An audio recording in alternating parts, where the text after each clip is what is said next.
Lexton Lanwood stood on the marble balcony of his 40-room estate, surveying his kingdom. At 65, he commanded Lanwood Telecommunications, an empire worth $3 billion. The manicured gardens stretched for acres, maintained by a staff of 12. Inside, cooks prepared his meals, housekeepers cleaned his vast halls, and personal assistants managed his every need. He lived alone in this palace, divorced for 10 years, paying hefty alimony to a woman who'd grown tired of his emotional distance. His 4 children visited regularly, especially when they needed money. "Sir?" Marcus, his head caretaker, appeared at the balcony door. "The new landscaper is here for orientation." Lexton nodded without turning. "Show him the gardens. Tell him I want perfection. No brown spots, no uneven edges. If he can't maintain excellence, he's gone." The man who walked across the lawn was tall, strong-shouldered, with calloused hands that spoke of honest work. Sean Patterson, 32 years old, moved with quiet dignity as Marcus explained the extensive grounds. Lexton watched from above, noting how carefully the man listened, how respectfully he nodded. For the first month, Sean was everything Lexton demanded: punctual, thorough, invisible. The gardens had never looked better. The man arrived at dawn, worked efficiently, and left without bothering anyone. Then something changed. Sean started arriving late, looking distracted. His usually precise work became sloppy.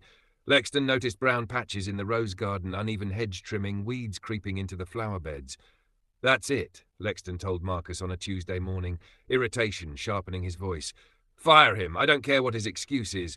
I pay for excellence, not mediocrity." Marcus nodded reluctantly. "Should I do it today, sir?" "Immediately." That same morning, Lexton went for his usual jog through the neighborhood, a ritual that kept his aging body sharp and his mind clear. The route took him past the small park where local families sometimes gathered. That's when he saw them. Sean sat on a weathered bench, his head in his hands, shoulders sagging with defeat. Beside him, a small girl with bright eyes and carefully braided hair was rubbing his back with tiny hands. "Don't cry, Daddy," the child said softly. "We'll be okay." "I lost the job, Lashana." Sean's voice was thick with shame. "I've been so worried about your mama's medical bills that I couldn't focus. Now I don't know how we're going to pay for her treatments." The little girl stood up and faced her father with the fierce certainty only children possess. "Daddy, you're richer than any billionaire because I love you. Even his kids don't love him the way I love you." Lexton stopped jogging. Hidden behind a large oak tree, he listened as this child, who couldn't have been more than 8, delivered a truth that hit him like a physical blow. "That old man in the big house," Lashana continued. "I see him sometimes when you're working. He looks so sad and lonely.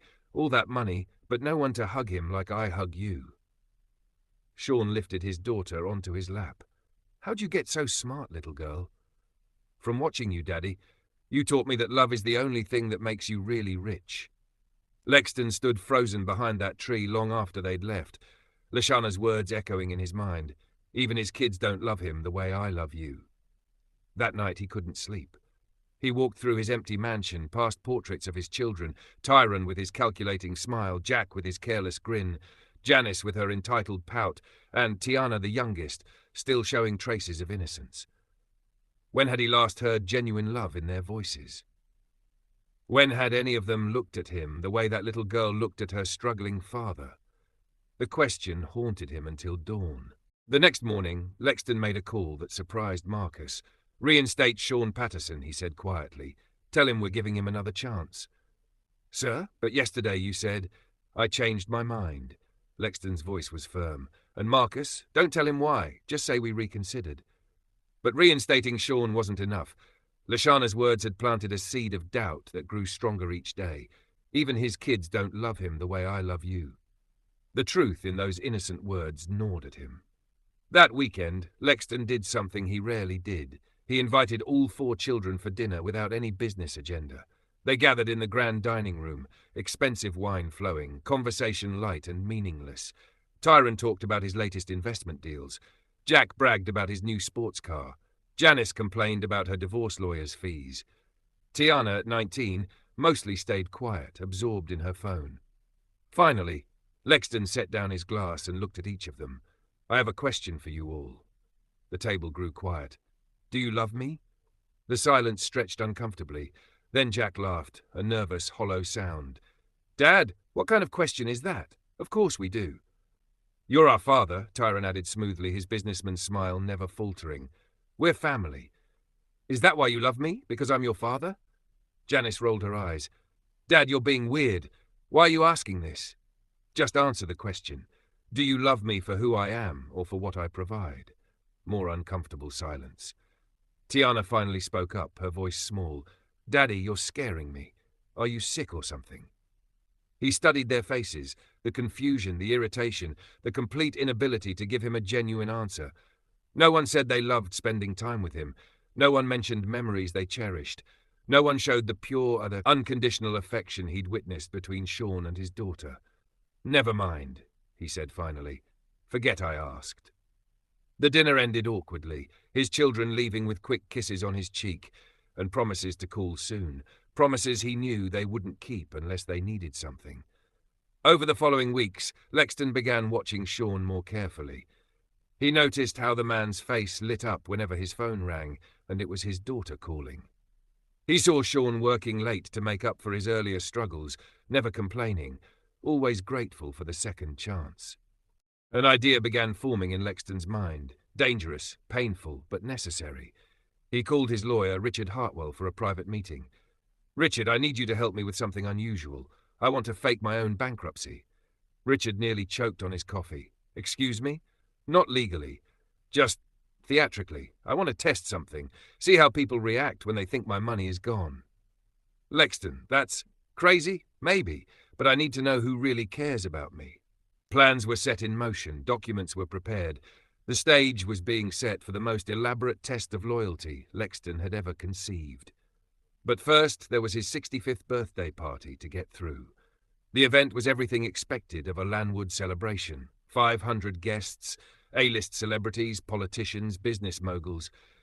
The estate sparkled with chandeliers and fresh flowers. A live orchestra played while guests dined on caviar and champagne.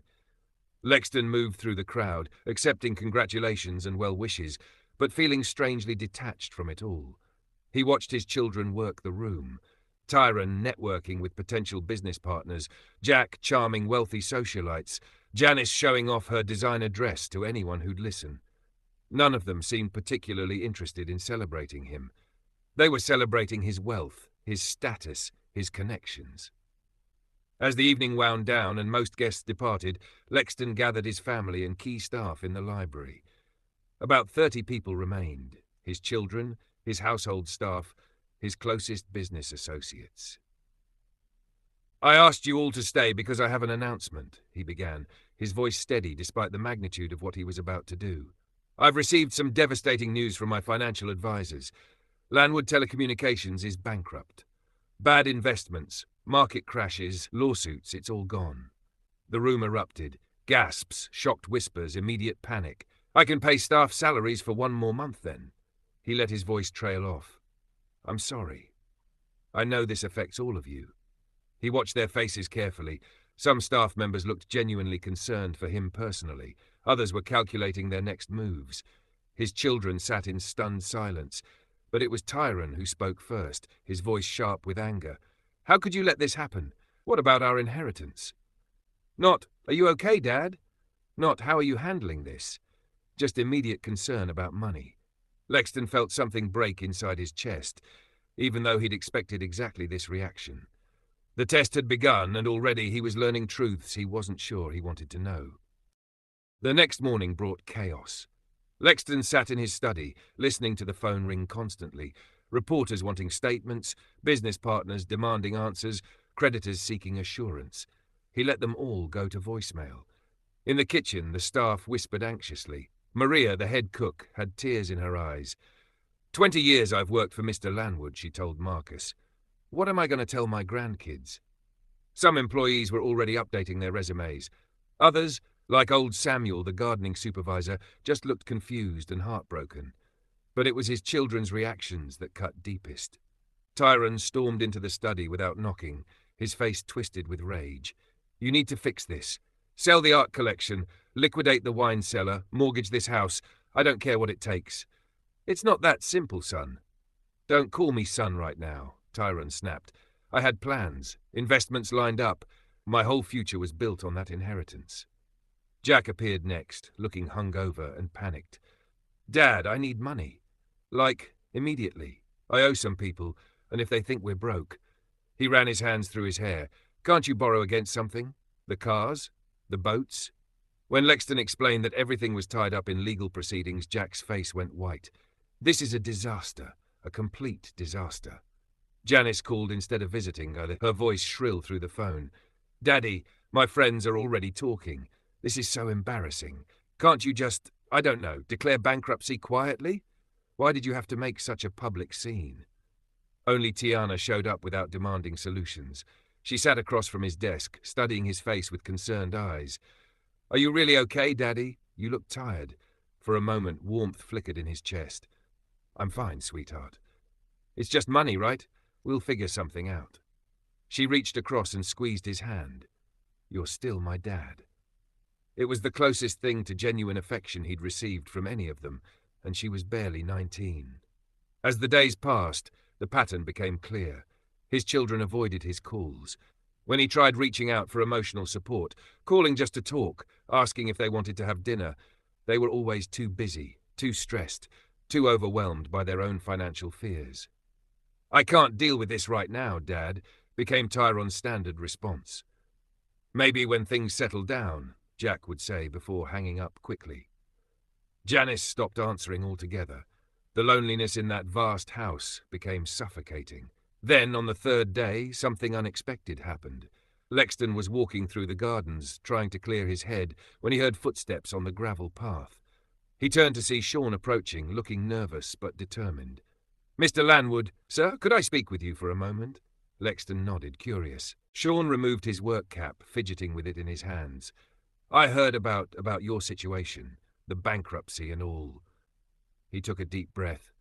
I know I'm just a landscaper, and I know you probably got people with better advice, but if you need anything at all, just ask. Lexton stared at him. Sean, you have your own problems, your wife's medical bills. That don't matter right now, Sean interrupted gently. You gave me a second chance when I messed up. You could have just tossed me aside, but you didn't. That meant something. He stepped closer, his voice dropping to a whisper. I got a little savings. Not much, but if you need help with groceries or anything. He looked embarrassed but sincere. A man shouldn't have to face hard times alone. The offer hit Lexton like a physical blow. Here was a man who struggled to pay his own bills, offering to help a billionaire he thought was broke. The generosity was so pure, so unexpected, that Lexton had to turn away to hide his emotions. Thank you, Sean. That means more than you know. But the most powerful moment came 2 days later. Lexton was sitting alone in his study when Marcus announced visitors. Sean Patterson and his daughter, sir. They brought something for you. They entered together, Sean carrying a small paper bag, Lashana holding a hand-drawn card. The little girl walked straight to Lexton's chair with the fearless confidence of childhood. We made you dinner, she announced proudly. Daddy said you might be sad, so we cooked your favorite. How do you know what my favorite is? Lexton asked, genuinely curious. I asked the nice lady in the kitchen. She said you love Maria's chicken soup, so we made some just like hers. The bag contained a thermos of homemade soup, still warm, and fresh-baked bread wrapped in a clean dish towel. The card was coloured with crayons, a picture of a big house with a smiling man standing in front of it. That's you, Lashana explained. I drew you happy because Daddy says everyone deserves to smile. They sat with him while he ate their simple meal. Lashana chatted about school, her drawings, her dreams of becoming a teacher. Sean asked gentle questions about how Lexton was holding up, offering quiet encouragement. For the first time in days, the massive house felt less empty. As they prepared to leave, Lashana hugged him, a spontaneous, fierce embrace that reminded him what unconditional affection felt like. Don't be sad, Mr. Lexton, she whispered. You're not really poor. You got people who care about you. After they left, Lexton sat in his study, staring at the crayon drawing. A poor man's child showing more compassion than his own flesh and blood. A struggling father offering his last dollar to someone he thought needed help. The week was almost over. and the test had revealed truths that both broke his heart and opened his eyes. It was time for the final revelation. 7 days after his shocking announcement, Lexton gathered everyone in the same library where he'd delivered the devastating news. This time, however, he'd made sure his children couldn't avoid attending. He'd had Richard send formal legal notices requiring their presence for urgent estate matters. They filed in reluctantly. Tyrone looked haggard, stress etched in every line of his face. Jack kept checking his phone nervously. Janice had been crying. Her makeup couldn't quite hide the red-rimmed eyes. Only Tiana met his gaze directly, though she looked worried. The staff members who'd chosen to stay despite the uncertainty filled the remaining chairs. Maria clutched her rosary. Marcus stood at attention despite everything. Samuel had brought his wife, both of them looking aged by worry. And in the back, because Lexton had specifically requested their presence, stood Sean and Lashana. The little girl held her father's hand, her bright eyes curious about why she'd been invited to such a grown-up meeting. Lexton rose slowly, looking at each face in turn. The weight of what he was about to reveal pressed heavily on his chest. 1 week ago, I told you all that I was bankrupt, that everything was gone. His voice was steady, but his hands trembled slightly. I need to tell you something now. He paused, letting the tension build. I lied. The words hit the room like a thunderclap. Gasps, sharp intakes of breath, confused murmurs. I was never broke, he continued, his voice growing stronger. Lanwood Telecommunications is as strong as ever. Every dollar, every asset, every investment, it's all still there. Tyrone shot to his feet, his face flushing red. What the hell are you talking about? I faked the bankruptcy, Lexton said simply. I needed to know who truly loved me when they thought I had nothing to give. The silence that followed was deafening. This was all a test? Janice's voice was barely a whisper. Yes, and it taught me everything I needed to know. Jack's face cycled through shock, relief, and then anger. You put us through hell for a week because of some sick experiment? I put you through exactly what millions of people face every day, financial uncertainty, and your reactions showed me who you really are. Lexton walked to the center of the room, no longer the frail, defeated man they'd seen over the past week. He stood tall, commanding, sure of his purpose. Not one of you called to ask how I was feeling. Not one of you offered comfort or support. You were only concerned about how my problems affected your inheritance. Tyrone's hands clenched into fists. Of course we were concerned about our futures. What did you expect? I expected my children to love me for who I am, not what I can give them. Lexton's eyes found Sean in the back of the room. But someone did show me unconditional love this week. Someone offered to share their last dollar with a man they thought was broken. Someone brought me soup and hand-drawn pictures because they thought I might be lonely. He gestured for Sean and Lashana to come forward. They approached reluctantly, Lashana pressing closer to her father's side. This little girl, Lexton said, his voice thick with emotion, taught me what real wealth looks like. She told her father he was richer than any billionaire because she loved him, and she was right. The room was dead silent now, everyone straining to understand where this was leading. Lexton pulled out a thick legal document from his desk drawer. I've rewritten my will, he announced. My children, you will still inherit substantial sums, enough to live comfortably for the rest of your lives. But the majority of my wealth will serve a different purpose. He looked directly at Lashana, who was staring up at him with wide, innocent eyes. Lashana Patterson, you will have a full scholarship fund that will pay for your education through graduate school, whatever you choose to study. Additionally, you'll receive a trust fund large enough that you'll never have to worry about money for the rest of your life, if that's what you choose. Sean stepped forward, shaking his head. Mr. Lanwood, we can't accept. You can, and you will, Lexton said firmly. Because there's more. I'm establishing the Lashana Patterson Foundation for Children in Need. It will be one of the largest charitable organizations in the country, dedicated to helping disadvantaged children and families. He turned back to Sean. And you, Sean Patterson, will run it. You'll have the resources to help families like your own, to make sure no child goes without medical care, education, or basic necessities because their parents are struggling. The implications hit the room like successive waves. Sean's eyes filled with tears. Lashana looked confused, but pleased by all the attention. "You're giving our inheritance to strangers?" Tyron's voice was dangerous, barely controlled. "I'm giving your inheritance to people who understand what love actually means," Lexton replied. "The rest will fund this foundation and others like it." Janice broke down completely, sobbing into her hands. Jack stared at the floor, his jaw working silently. Only Tiana stepped forward. "Daddy," she said softly, "I think I understand, and I think you're right." She walked over to Lashana and knelt down to the little girl's level. "Hi there, I'm Tiana, Mr. Lexton's daughter. I think we're going to be friends." Lashana smiled brightly. "I'd like that. Do you want to see the picture I drew of your daddy?" As Tiana admired the crayon drawing, Lexton felt tears streaming down his cheeks, the first tears he'd shed in decades. "I don't want to be remembered only as a man who made money," he said, his voice breaking. "I want to be remembered as a man who finally understood love, even if it came from a child who had nothing but her heart to give." Tyron stormed toward the door, his face twisted with rage. "You're insane. I'll contest this will. I'll fight it in court." "You can try," Lexton said calmly, "but it's ironclad. Richard made sure of that."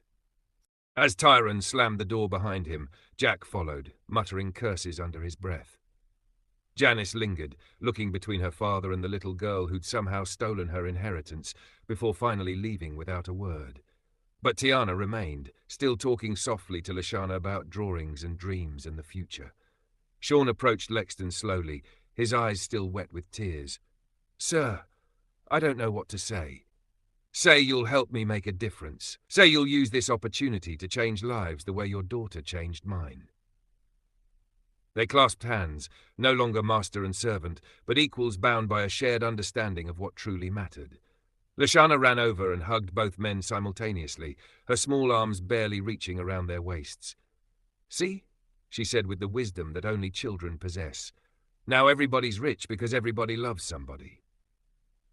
Lexton looked around his grand library, at the few staff members who were smiling through their tears, at his youngest daughter discovering the joy of genuine connection, at this remarkable man who'd shown him what integrity looked like, and at the little girl whose innocent words had started it all. For the first time in his 65 years, Lexton Lanwood felt truly wealthy. Outside, the sun was setting over his perfectly manicured gardens, but inside, surrounded by people who cared about him for who he was, rather than what he owned, Lexton had found something far more valuable than any fortune. He'd found the rarest riches of all: genuine love and loyalty.